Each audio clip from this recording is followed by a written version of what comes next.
At the turn of the century, before visitors could come to the Grand Canyon in their own cars, the railroads closed the gap between the far reaches of the Wild West and the cities and towns of civilization.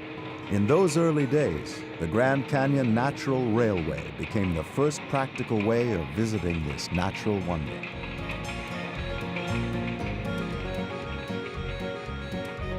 The train still runs today, bringing 20,000 visitors a year to the canyon.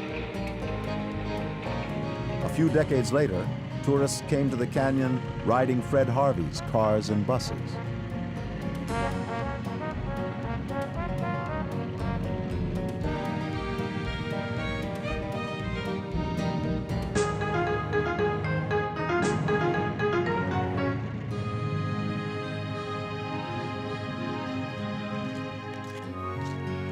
But one of the more exotic ways of visiting the canyon was dreamed up by Parker Van Zandt. In 1927, I co-piloted one of the first Ford Trimotors from Detroit, the Ford factory, to California, with the chief engineer of the company on board. The Ford Trimotor was the first real commercial air transport plane in America.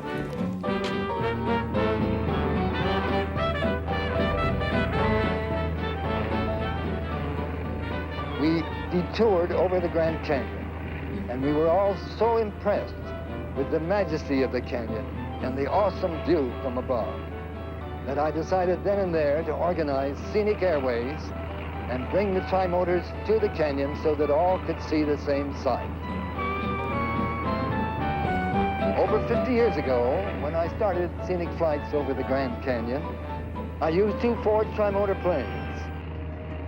For half a century, up until 1981, Ford Trimotor planes were still taking visitors over the canyon. The view from an airplane flying below the rim was a unique visual experience. In 1981, Van Zandt took one last nostalgic flight, this time as a passenger in the Ford Trimotor. In the old days, he always flew up front. This time he could sit back, relax, and enjoy the wonderful view the passengers got through the wide windows. Today, the Ford Trimotors are retired, used only for air shows and special pilot training. But there are other ways to see the canyon by air. Papillon is one of several helicopter companies that fly the Grand Canyon. But unlike the good old days, restrictions today prevent all aircraft from flying below the canyon's rim. Visitors who want that experience have to charter a copter and fly outside the boundaries of the national park.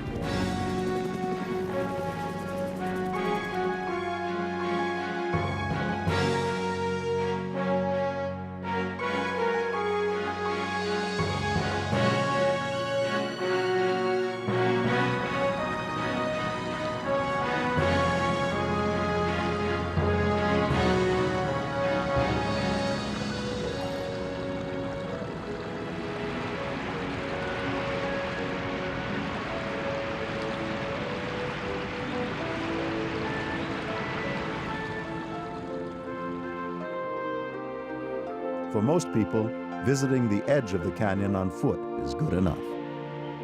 90% of the park's visitors see the canyon from the South Rim.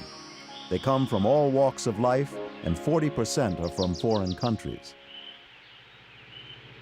It was not until 1901, when the Santa Fe Railroad laid track to the South Rim, that tourism got its big boost, reducing travel time from Williams from 11 to 3 hours. Some of the first passengers to arrive by train were Emery and Ellsworth Kolb, two adventurers from Pennsylvania.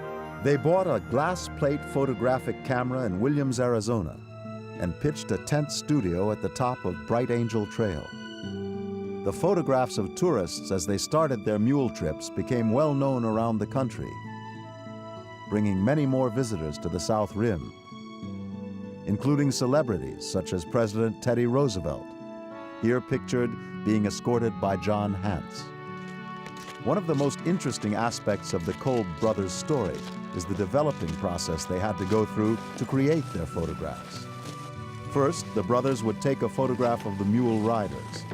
Then they would go inside, where they had a little bit of water to process the glass plate and make a glass print, which they would run down the trail, catching up to the mule riders to take orders for the finished photographs. The processing would be done down at Indian Gardens, where they had a little studio and a reliable source of water. Finally, the Kolbs would run back up the trail with their prints. By the end of the day, you would have a custom print of your journey down into the canyon. The Kolbs made 2 trips down to Indian Gardens, 4.5 miles every day, just to process the prints. The studio expanded as a result of their success.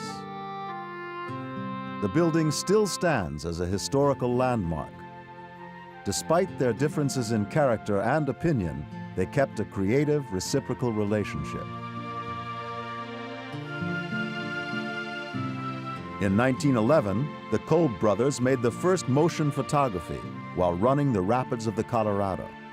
Even with today's technology, this is considered an almost impossible task.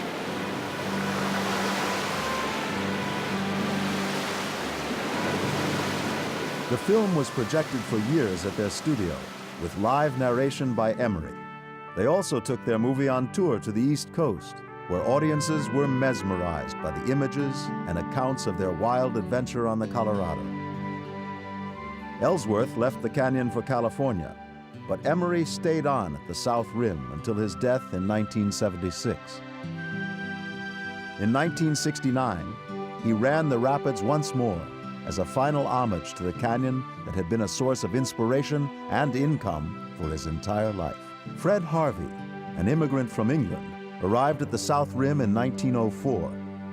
In 1905, the Fred Harvey Company built the luxurious El Tovar Hotel, named after the lieutenant from the first party of Spanish soldiers that encountered the canyon in the 16th century. Today, the fine woodwork and period furniture of El Tovar preserve the quiet elegance of another era.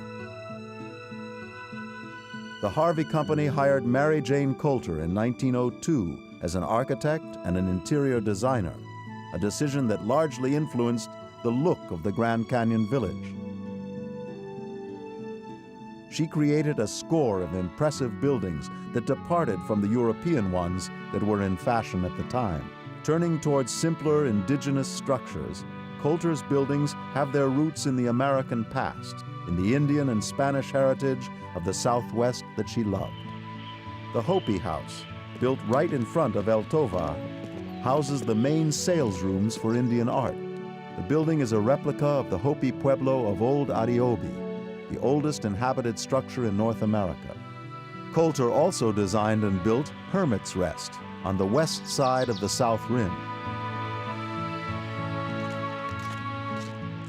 Constructed of rough timber and boulders to resemble an unrefined early pioneer dwelling, Hermit's Rest and the lookout near the El Tovar share Coulter's affinity for incorporating readily available natural materials into her buildings. She also built Bright Angel Lodge, completed in 1935. Her relationship with the Fred Harvey Company lasted until 1948, spanning her entire career.